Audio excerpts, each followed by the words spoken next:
Zaveri stood at the entrance of the Earth diplomatic compound, her silvery skin reflecting the morning sunlight.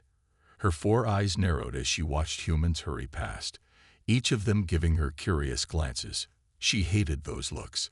She hated everything about this planet. "Remember, daughter," her father's words echoed in her mind. "This year on Earth will prepare you for your future duties." What he really meant was that this was her punishment for speaking out against the embassy's policies. Now she was stuck here, surrounded by the very species she despised. The security guard at the entrance waved her through after checking her credentials. Zaveri kept her head high, her long, platinum hair flowing behind her as she walked. At least the humans knew to keep their distance from a Centaurian of her status. "Ambassador Valer's daughter," a voice called out. "I'm Marcus Chen, your liaison for the Cultural Exchange Program." Zaveri turned, ready to show her displeasure, but paused. The human before her wasn't what she expected. He stood straight but relaxed, wearing the blue uniform of the diplomatic corps. His smile seemed genuine, not the fake ones she usually saw from humans trying to impress her father. "I can manage on my own," she said coldly, her translator converting her words to perfect English. Marcus didn't seem bothered by her tone. "I'm sure you can," he said, falling into step beside her. "But it's my job to help you get settled. Plus, this place can be quite confusing. Even I got lost during my first week here." The infamous human inability to navigate simple architecture, Zaveri muttered, but Marcus just chuckled. "Actually, it's because the building was designed by a committee of 7 different species. We have rooms that can only be accessed by climbing walls, because the arachnids insisted on it." He pointed up, where indeed there were doorways high on the walls. Despite herself, Zaveri found this interesting. On her homeworld, they would never allow other species to influence their architecture so dramatically. As they walked, Marcus explained the compound's layout. The way he spoke about the different alien accommodations showed respect for their needs, not the mockery she expected from a human. "And this will be your office," he said, stopping at a door. "We adjusted the gravity and atmosphere settings to Centaurian standards. There's also a meditation chamber next door." Zaveri blinked all 4 eyes in surprise. She hadn't requested any of these accommodations. "How did you know about?" "I did my research," Marcus said simply. "I believe that if we're going to work together, I should understand your needs and customs." "Work together?" Zaveri felt her scales bristle. "I'm here for observation only." Marcus's smile didn't waver. "Actually, we're organizing the Earth Centauri Cultural Festival next month. As the ambassador's daughter and a cultural exchange participant, your input would be invaluable." "No," she said firmly. "I won't help humans mock our traditions with their clumsy attempts at understanding." "Is that what you think the festival is about?" Marcus asked quietly. "Maybe you should attend last year's recordings first. See for yourself how seriously we take this responsibility." Something in his tone made Zaveri pause. There was no anger, no defensiveness, just a gentle challenge to her assumptions. "Fine," she said. "I will review the recordings, but don't expect me to change my mind about humans." "I don't expect anything," Marcus replied. "Except maybe that you'll keep an open mind. That's all anyone can ask for, right?" As he turned to leave, Zaveri watched him go with confused feelings. This human was different from what she'd been taught to expect. They were supposed to be loud, aggressive, and dismissive of other species' cultures. Marcus was none of these things. She entered her office, surprised again by how perfectly it was adapted to her needs. As she sat down, she found herself wondering what other surprises this diplomatic compound, and its humans, might have in store for her. She quickly shook her head, dispelling such dangerous thoughts. She was here to endure her year, nothing more. Humans couldn't be trusted, no matter how polite they seemed. That's what she'd always been taught, and that's what she would believe. Yet, as she began reviewing the cultural festival recordings, she couldn't help but notice how carefully the humans had represented her people's traditions. It was unsettling. A week had passed since HFY arrived at the Earth diplomatic compound. She sat in her office, reviewing the festival plans with growing frustration. The humans had assigned her to work with Marcus on the Centaurian cultural display, despite her protests. "These dance movements are completely wrong," she muttered, watching a practice video on her screen. The human performers were attempting the sacred dance of seasons, but their movements looked clumsy to her trained eyes. A knock on her door interrupted her thoughts.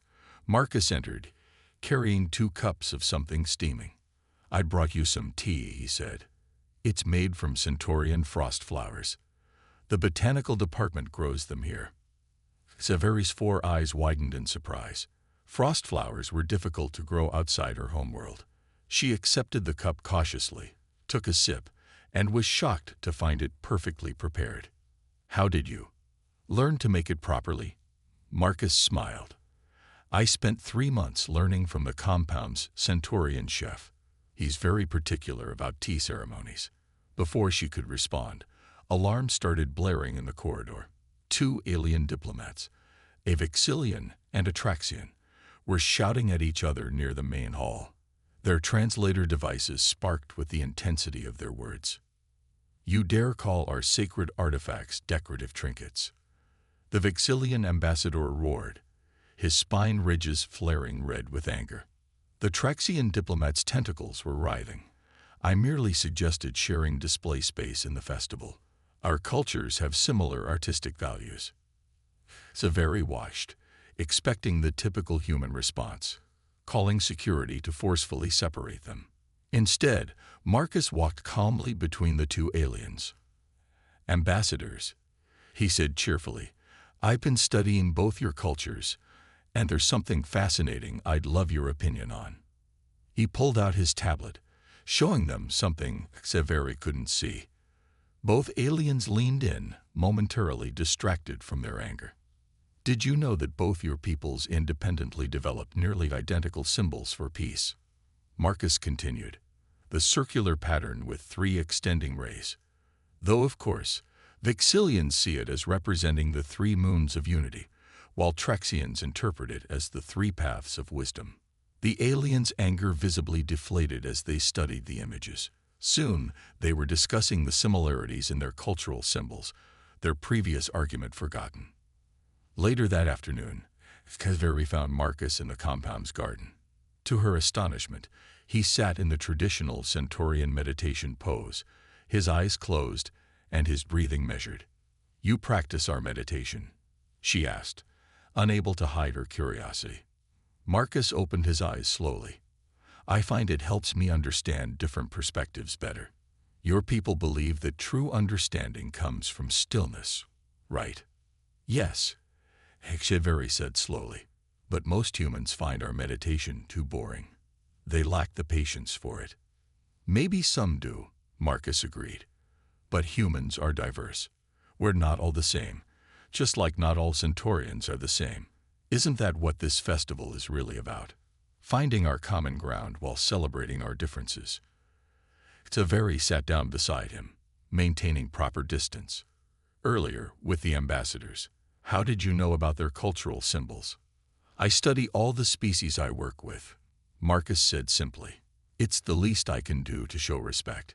Even if I make mistakes sometimes, people usually appreciate the effort to understand their ways." Looking at him, Severi felt her certainty waver. Everything she'd been taught about humans, their arrogance, their disrespect for other cultures, their impatience, seemed to fall apart when faced with Marcus. "Would you?" She hesitated, then continued, "Would you show me how the human dancers are practicing our sacred dance? Perhaps I could offer some guidance." Marcus's smile was warm and genuine. "We'd be honored to learn from you." As they walked to the practice hall, Severi found herself wondering what other assumptions about humans she might need to reconsider. But she quickly pushed that dangerous thought aside. One respectful human didn't change everything she knew about their species, did it? The grand hall of the Earth diplomatic compound sparkled with lights from a dozen worlds. Severi stood near the refreshment table, watching the mix of species at the diplomatic reception.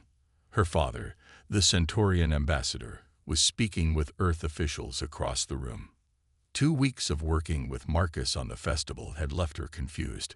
He had proven to be patient, respectful, and surprisingly knowledgeable about Centaurian customs. The human dancers were now performing the sacred dance almost perfectly, thanks to her guidance. Enjoying the party, Marcus appeared beside her, wearing his formal diplomatic uniform. "It's acceptable," she admitted, "though I don't understand why humans insist on these large gatherings. Sometimes the best diplomacy happens over food and drink." Marcus smiled. "Look there, the Vixilian and Traxian ambassadors are sharing jokes now." Saveri was about to respond when she noticed something odd. A server she didn't recognize was moving through the crowd, but their movements seemed wrong. They weren't serving drinks. They were placing small devices under tables. Her 4 eyes widened in realization. "Marcus," she whispered urgently, "that server." The explosion cut off her words. Chaos erupted as smoke filled the room. More explosions followed, and screams echoed from all directions. Through the chaos, HFY saw several armed figures in server uniforms moving toward the group of ambassadors. "Everyone down," Marcus shouted, his voice carrying over the panic. He moved with surprising speed, pulling a stunned Traxian diplomat out of the line of fire. Saveri watched in shock as the humans in the room transformed. The diplomatic corps members she had dismissed as soft and weak were now moving with deadly precision. They coordinated without words, evacuating injured aliens while others engaged the attackers. Marcus reappeared through the smoke, now sporting a cut on his forehead. "HFY, help me. There are injured people who need to get to the medical bay." She found herself moving without thinking, using her superior Centaurian strength to help carry wounded diplomats. Marcus worked beside her, somehow managing to be both fierce and gentle, shouting orders one moment, then softly reassuring an injured alien child the next. "Behind you," HFY cried out, spotting one of the attackers aiming at Marcus. Without hesitation, she leaped forward, her natural Centaurian agility allowing her to knock the weapon aside. Marcus quickly subdued the attacker. The fight ended as quickly as it had begun. Security forces rushed in, led by Earth's Rapid Response Team. The attackers, a radical anti-alien group, were captured. In the aftermath, HFY found herself in the medical bay, helping tend to the wounded. She watched as Marcus moved from bed to bed, speaking to each injured diplomat in their own language, offering comfort and assistance. "You're bleeding," she told him when he finally stopped moving. "Just a scratch," he said, wincing as he touched the cut on his forehead. "Others need help more than I do." I don't understand," HFY said slowly. "In the fight, you were fierce, like the dangerous humans we're taught about. But now I'm helping people." Marcus finished. "Both sides are part of who we are. HFY, humans can be dangerous when we need to be, especially to protect others. But that's not all we are." She thought about how the humans had acted during the attack. Their aggression turned to protection, their strength used to defend the weak. It went against everything she'd been taught about humans being mindlessly violent. "You're very confusing," she finally said. Marcus laughed, then winced again. "Maybe you're just starting to see us more clearly." A medical droid approached to treat his wound, but before he left, Marcus turned back to her. "Thank you, by the way, for saving my life back there." HFY watched him walk away, feeling more uncertain than ever about everything she thought she knew about humans. She had acted without thinking to protect him. A human. What did that mean? More importantly, why didn't that bother her as much as it should? 3 days after the attack, HFY sat in the compound's library, staring at her datapad in disbelief. What had started as simple research into human defensive capabilities had led her down an unexpected path. She had access to Centaurian diplomatic files through her father's credentials, and what she found disturbed her. Reports about human aggression and violence had been deliberately exaggerated. Incidents were taken out of context, peaceful solutions ignored, and human achievements in art and science barely mentioned. "This can't be right," she whispered to herself. "What can't be right?" She jumped at Marcus's voice. He stood nearby, his forehead now showing only a faint scar from the attack. "Nothing," she said quickly, turning off her datapad. "Why are you here?" "Looking for you, actually. The festival committee needs your approval on the final dance arrangements." He paused, studying her face. "Is everything okay? You seem troubled." Severi's 4 eyes blinked in sequence, a sign of distress in her species. "Marcus, why did humans agree to share their technology with other species? Our records say you kept it secret, that you were selfish with knowledge." Marcus sat down across from her. "That's not true. After first contact, Earth made most of its medical and agricultural advances available to any species that needed them. It's all in the public records." "Yes, I'm seeing that now." She hesitated, then asked, "Did you know that my people's children are taught that humans are barely civilized? That you're dangerous primitives who got lucky with space travel?" "I knew there were misconceptions," Marcus said carefully. "Every species has some prejudices about others." "These aren't misconceptions."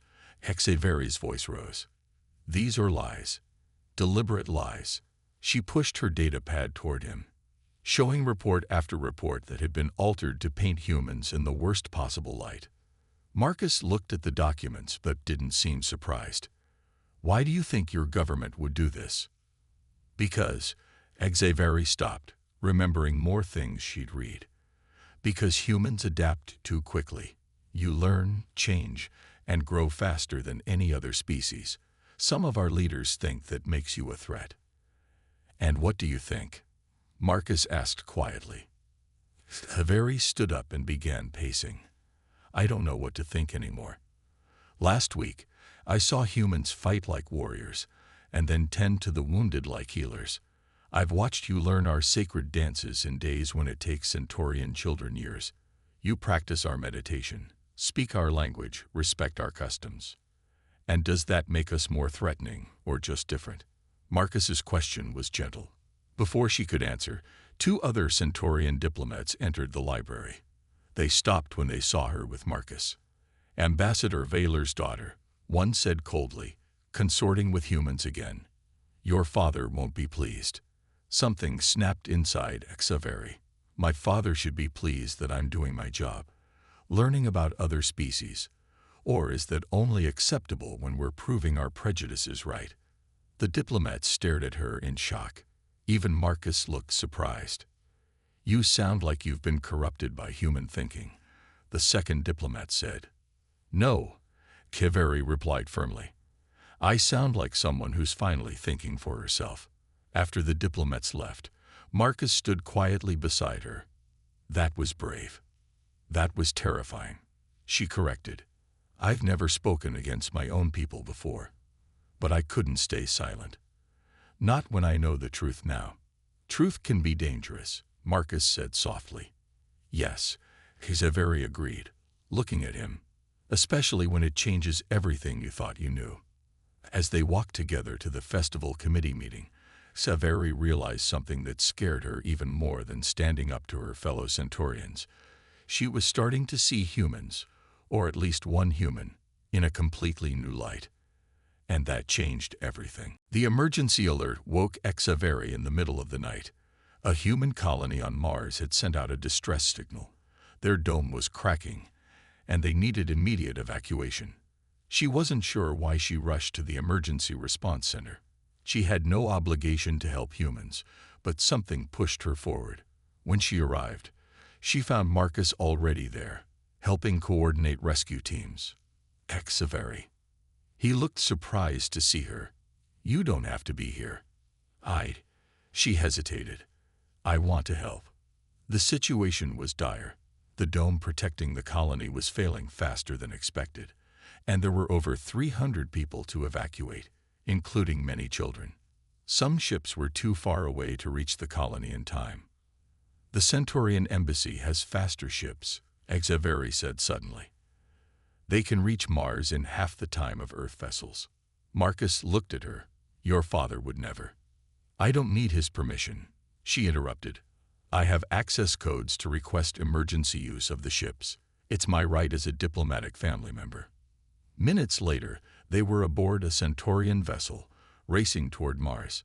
2 other ships followed behind them. Xaveri had never seen humans move so fast or work so efficiently.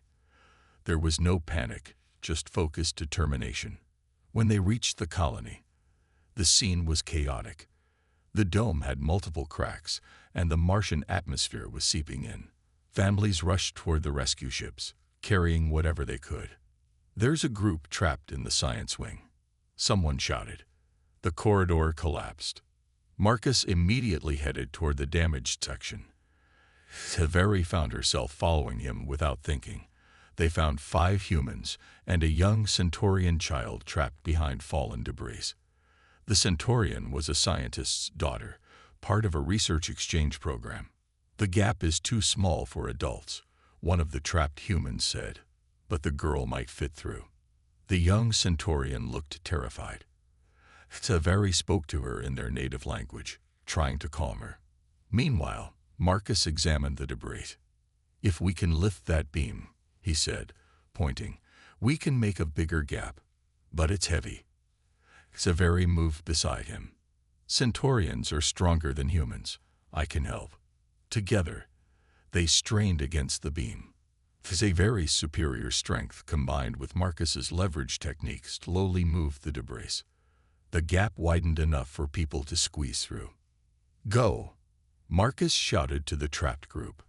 As they helped people through, the dome groaned above them. The last person was almost through when a section of ceiling began to fall. Without hesitation, Marcus pushed Xaveri and the final evacuee forward, putting himself in danger. Marcus. Xaveri reached back and grabbed him, her strength allowing her to pull him to safety just as the ceiling crashed down. They made it back to the ship just in time. As they broke orbit, they watched the dome finally collapse. But everyone had been evacuated, not a single life lost. In the ship's medical bay, Xaveri watched Marcus check on the young Centaurian girl they had rescued. You could have died, she said quietly when he finished. Why did you risk yourself like that? It's not about being human or Centaurian, he replied. It's about helping people who need it. Isn't that why you came tonight? Xaveri thought about it. She had rushed to help without considering species or politics. For the first time, she understood something about humans that no propaganda could have taught her. Their capacity to care transcended all boundaries. Thank you, the young Centaurian girl said to both of them in careful English. Xaveri watched Marcus smile at the child, and she felt something shift inside her. The human she had been taught to fear and distrust had just risked everything to save not only their own but others too, including her people. And that changed everything she thought she knew about the human way. The news about Xaveri using Centaurian ships to help rescue the human colony spread quickly through the diplomatic compound. She sat in her father's office, her head held high despite his anger. You had no right. Ambassador Vaylor's voice echoed off the walls. Those ships are for Centaurian emergencies only. There was a child of our people there, Father. Xaveri replied calmly. Would you have left her to die just because she was with humans? That's not the point. He slammed his hand on the desk. You're becoming too close to these humans. First, the cultural festival, now this. The other diplomats are talking. They say you've been corrupted. Xaveri stood up, her 4 eyes meeting her father's. Corrupted? Because I helped save lives. Because I learned that everything we were taught about humans isn't true. Watch your words carefully, daughter, her father warned. I'm beginning to think sending you here was a mistake. Perhaps it's time to recall you to Centauri Prime. A knock at the door interrupted them. Marcus stood there, looking serious. Excuse me, Ambassador, he said formally. The Earth Council requests Xaveri's presence. They wish to formally thank her for her actions during the Mars crisis. Ambassador Valer's scales darkened with anger. My daughter will not. I'll be there. Kaveri interrupted. She turned to her father. You can't stop me from attending, father. It would cause a diplomatic incident. In the hallway, Marcus walked beside her silently for a moment. Your father seemed upset, he finally said. He wants to send me home, Kaveri replied. He thinks I'm becoming too human. And what do you think? Kaveri stopped walking. I think I'm becoming more myself. The things I've seen here, Marcus, the way humans act, the way you think, it's nothing like what we're taught. Is that why you're going to the council meeting? To defy your father? No, she resumed walking. I'm going because it's right. Because humans and Centaurians need to understand each other better. Because she trailed off, not sure how to express the confusion in her heart. Everything had seemed so simple before she came to Earth. Humans were the enemy, dangerous, and untrustworthy.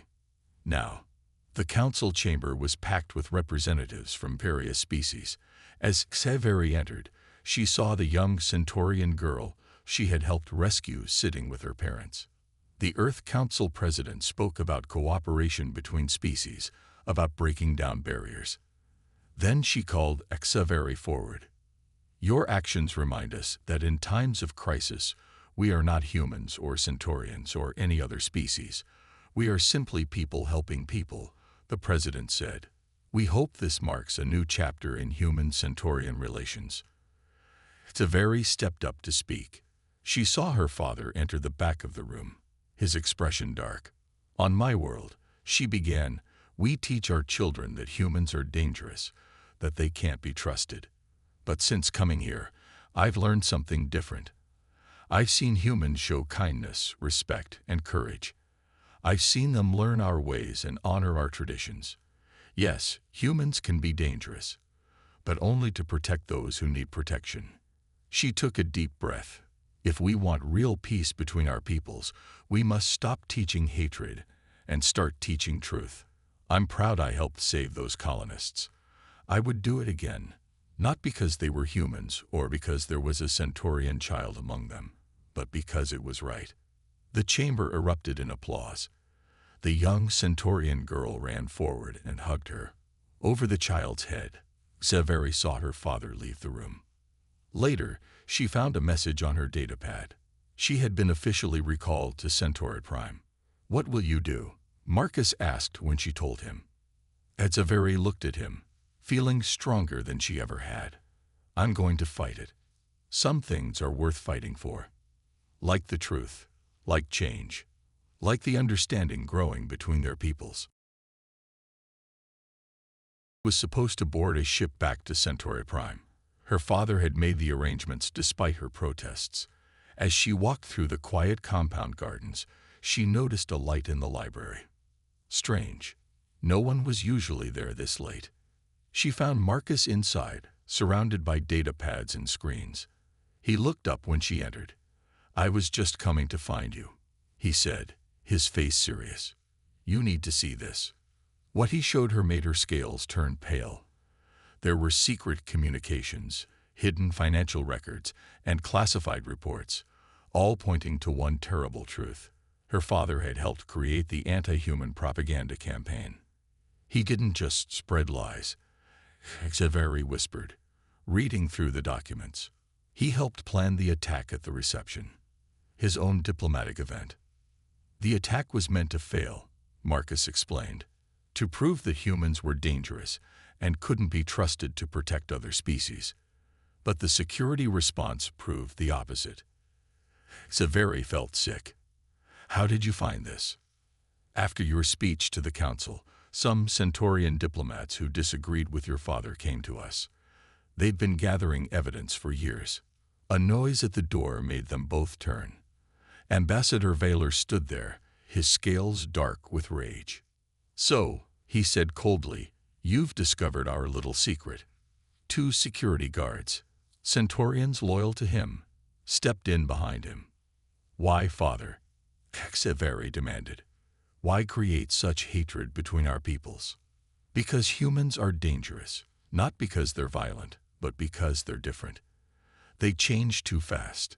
They adapt, grow, learn our ways. In a few generations, they'll surpass us all. He stepped forward. I protected our people's position in the galaxy. You protected your own power. Severi shot back. And you didn't care who got hurt. Take them both, the ambassador ordered his guards. The human knows too much, and my daughter. He looked at her sadly. She's no longer thinking clearly. But before the guards could move, more people entered the room. Earth security forces, led by the compound's chief of security, and several Centaurian diplomats Severi recognized from the council. Ambassador Valor, the security chief said, "You're under arrest for conspiracy and attempted terrorism." "You can't arrest me," her father snarled. "I have diplomatic immunity." "Not anymore," one of the Centaurian diplomats said. "The council has revoked it, given the evidence of your crimes." As they led her father away, he looked at Severi one last time. "Everything I did was for our people." "No," she replied softly. "It was for your fear." Later, she sat with Marcus in the garden, watching the sunrise. "What happens now?" she asked. "The evidence will be made public," he said. "Both humans and Centaurians will know the truth. My father will be punished. Many powerful people will fall." She looked at her hands. "I helped expose my own people's lies." Marcus touched her shoulder gently. "You exposed lies that hurt both our peoples. That takes real courage. When I first came here, I thought I knew everything about humans. I was so sure you were the enemy." She looked at him. "I've never been so happy to be wrong." "Sometimes being wrong is the first step to finding truth," he said. Severi thought about everything that had happened. The cultural festival, the attack, the Mars rescue, her father's betrayal. Each event had stripped away another layer of prejudice, revealing a truth she couldn't ignore anymore. "I don't want to go back," she said suddenly, "to Centauri Prime. I want to stay here, help rebuild trust between our peoples. Even though some will call you a traitor." "Yes." She stood up straighter. "Because I finally understand something my father never did. True strength isn't about keeping people apart. It's about bringing them together." As the morning light grew stronger, Severi realized she wasn't just talking about their peoples anymore. She was talking about herself and the human who had helped her see the truth. And that truth was becoming clearer every day. 1 month after her father's arrest, Severi stood before the Joint Earth-Centauri Council. The room was packed with representatives from both worlds, all waiting to hear her speak. The truth about the anti-human propaganda campaign had shocked both societies. Many powerful Centaurians had lost their positions. Some humans were calling for reduced diplomatic relations. Both sides needed someone to help them move forward. "When I first came to Earth," Severi began, "I hated humans. I believed every lie I had been taught. But then I learned to see with my own eyes, to judge with my own heart." She saw Marcus in the audience, giving her an encouraging nod. "I learned that humans are not what we thought. Yes, they are different. They learn quickly, adapt fast, and sometimes act in ways we don't expect. But these are not weaknesses, they are strengths. Strengths that can benefit us all, if we let them." She touched the medal she had received for helping save the Mars colony. "I've seen humans risk their lives to save others, regardless of species. I've watched them learn our sacred dances with respect and dedication. I've seen them practice our meditation, speak our language, and honor our ways. Some say we should pull back, trust less, build walls between our peoples. I say the opposite. We should learn from each other, grow together, build bridges instead of barriers." The council members murmured among themselves. Severi continued with more strength in her voice. "As proof of my commitment to this future, I accept the council's offer to become the first joint human-Centaurian cultural ambassador. I will work to build understanding between our peoples, to replace old fears with new trust." The chamber erupted in applause. Even those who had opposed her couldn't deny the power of her words. After the ceremony, she found Marcus waiting in their favorite spot in the garden. "That was quite a speech," he said, smiling. "I meant every word." She sat beside him, closer than she would have dared months ago. "Though I left out one important thing." "What's that?" "I learned all these lessons about humans because of one human in particular. Someone who showed me patience when I was rude, kindness when I was cruel, and truth when I believed lies." Marcus looked at her, his eyes soft. "I just showed you who we really are. You did the hard part. You were willing to see it. It's more than that." Kaveri took a deep breath. "You didn't just show me the truth about humans. You showed me the truth about myself, that I could change, grow, become more than what I was taught to be." She reached out and took his hand, a gesture she had learned was very meaningful to humans. "I hated humans when I came here. And then I fell in love with one." Marcus squeezed her hand gently. "I know it won't be easy. Some people on both worlds won't understand. Let them learn like I did." She smiled. "After all, isn't that what building bridges is all about?" Above them, the stars were coming out, the same stars that shone on both their worlds. Once, Xaveri had seen those stars as barriers between species. Now she saw them as points of light, connecting all peoples across the galaxy. "So," Marcus said, "what's our next project, Ambassador?" "Well, the cultural festival still needs an opening ceremony." Her eyes twinkled. "How do you feel about learning another sacred dance? This one is traditionally performed by partners." As they laughed together under the evening sky, Xaveri thought about her journey. She had come to Earth expecting to find enemies. Instead, she had found truth, purpose, and love. Sometimes, she realized, the greatest discoveries come when we open not just our eyes, but our hearts. And that was the most important lesson of all.